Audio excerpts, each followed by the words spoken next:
Puluhan warga yang mayoritas emak-emak menggeruduk SMK Negeri 9 Kabupaten Tangerang, Banten. Mereka memprotes hasil seleksi penerimaan murid baru SPMB yang hanya mempertimbangkan nilai rapor, sehingga membuat anak-anak mereka tidak bisa diterima di sekolah ini. Nyaris terjadi kericuhan karena pihak sekolah tidak bisa mengambil keputusan untuk mengakomodasi anak mereka, karena penerimaan siswa baru dalam SPMB jenjang SMK Negeri hanya ditentukan oleh nilai rapor karena tidak ada jalur domisili. Beruntung, aparat kepolisian dan TNI di lokasi dapat menenangkan warga. Terus hasil tesnya katanya jelek gitu. Harapan warga apa, Bu? Atau harapan warga pengennya orang pribumi dulu masuk gitu, baru orang lain. Untuk SMK kita tidak ada jalur domisili maupun donasi, Pak. Jadi SMK itu hanya berdasarkan dari nilai raport, kemudian ada tes wawancara, tes potensi akademik, itu aja sih kalau untuk kriteria diterima di SMK 9 Kabupaten Tangerang seperti itu. Meski demikian, pihak sekolah berencana akan berkoordinasi dengan Dinas Pendidikan Provinsi Banten untuk mencari solusi atas kekisruhan SPMB untuk jenjang SMK negeri ini. Dari Kabupaten Tangerang, Banten, Aima Rani, iNews melaporkan. Pemirsa, pelaku kejahatan ganjal ATM di Jabon, Sidoarjo, Jawa Timur beraksi dengan berpura-pura sebagai petugas. Para pelaku beraksi di seluruh wilayah Jawa Timur.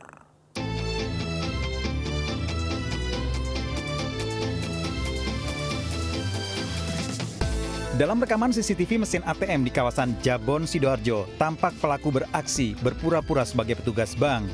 Pelaku telah beraksi sebelumnya dengan mengganjal ATM menggunakan tusuk gigi dan katembat. Pelaku datang menolong korban meminta memasukkan nomor PIN ATM. Begitu ATM tidak keluar, para pelaku meminta korban melapor ke bank. Pelaku kemudian kembali ke ATM dan mengambil kartu milik korban yang terganjal. Para pelaku warga Karanganyar, Jawa Tengah ditangkap polisi, 2 diantaranya ditembak karena berusaha kabur.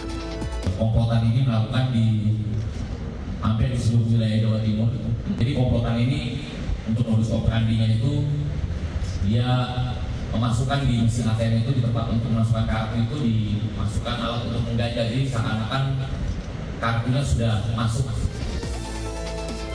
Para tersangka terancam hukuman 9 tahun penjara. Dari Sidoarjo, Jawa Timur, Pramono Putra, iNews melaporkan. Bersembunyi di rumah kerabatnya, seorang pelaku pencurian spesialis kamar kos-kosan berhasil diringkus aparat kepolisian di Makassar, Sulawesi Selatan. Ironisnya, uang hasil penjualan barang yang dicuri digunakan pelaku untuk membeli narkoba.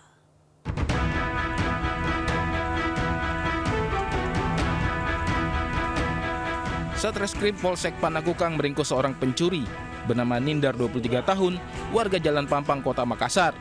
Ia diringkus di salah satu rumah kerabatnya saat tengah bersembunyi di sudut ruang yang gelap. Pelaku mencuri 2 unit ponsel di lokasi berbeda yang merupakan rumah kos-kosan di Jalan Pampang 2, Kota Makassar. Polisi juga mengamankan seorang lelaki berinisial T, 30 tahun, yang berperan menjual barang curian. Pelaku mencuri dengan membobol jendela dan kos-kosan seorang diri di 2 lokasi berbeda.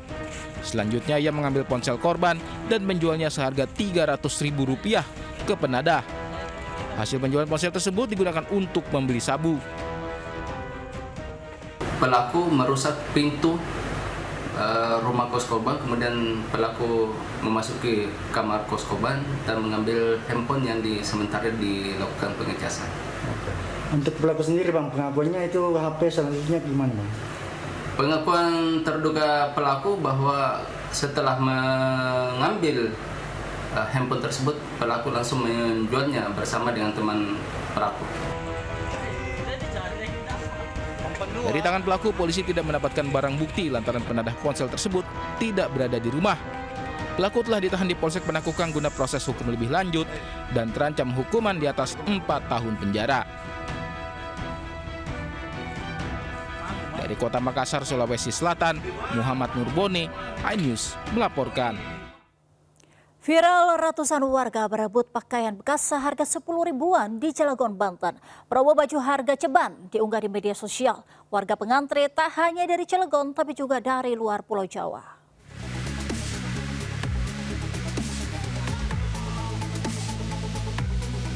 Warga menyerbu dan saling berebut untuk mendapatkan barang seperti topi, celana, kaos, hingga kemeja sesukanya di Cilegon, Banten hingga viral.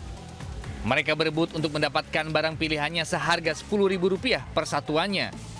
Sebelumnya pemilik toko sudah mengumumkan melalui media sosial sebagai promosi. Tak diduga, informasi ini tersebar hingga warga antri di depan toko sebelum dibuka. Warga mengaku sengaja datang ke toko untuk mendapatkan pakaian bekas berkualitas. Warga juga rela berdesak-desakan untuk memperoleh baju bekas pilihannya. Pemilik toko mengaku sengaja memanfaatkan media sosial dalam penjualan barang impor miliknya. Bahkan banyak warga dari luar Pulau Jawa yang sengaja datang untuk membeli baju bekas. Sementara itu, penjualan baju bekas hingga kini masih ramai dibahas berkaitan larangan impor pakaian bekas di Indonesia. Para penggemar thrifting pro kontra dengan langkah pemerintah melarang impor baju bekas yang bisa berdampak dengan kebiasaan mereka membeli baju bekas. Dari Cilegon, Banten, Iskandar Nasution, iNews melaporkan. Sebuah desa di Jember resah lantaran adanya teror tuyul yang mengambil uang ratusan ribu bahkan hingga jutaan rupiah.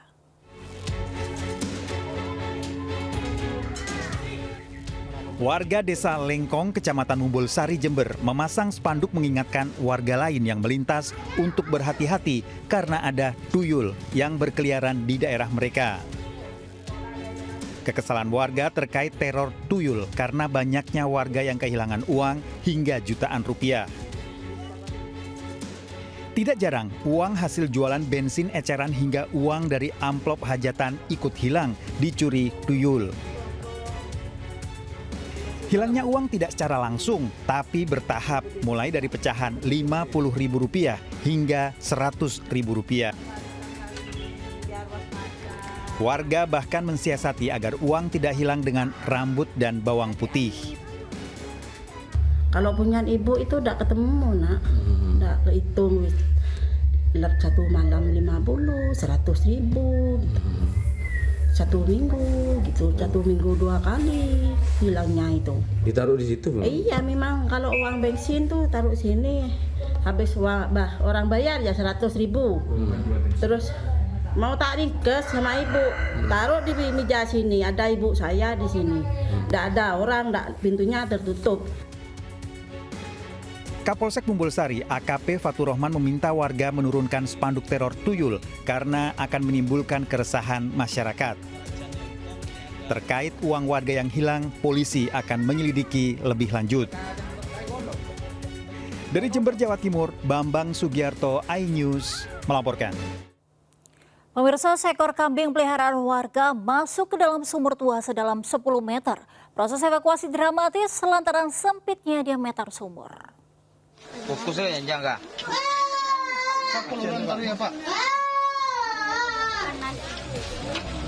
Sebanyak 6 petugas damkar diterjunkan ke lokasi guna evakuasi kambing yang terjebur sumur tua di daerah Tanah Sira, Kecamatan Lubek, Kota Padang. Proses evakuasi berlangsung secara dramatis lantaran kecilnya diameter lubang sumur menyulitkan petugas untuk masuk ke dalam sumur. Dengan menggunakan tangga dan tali, petugas harus berhati-hati mengevakuasi kambing peliharaan. Masuk ke dalam, terus lokasi gelap. Lokasi gelap, itu kami cuma tadi bawa tangga, senter terus kelengkapan tali menadi, itu saja kemana-mana. 1 jam kemudian, kambing tersebut berhasil dikeluarkan dengan kondisi selamat. Dari Padang, Sumatera Barat, Budi Sunandar, iNews melaporkan.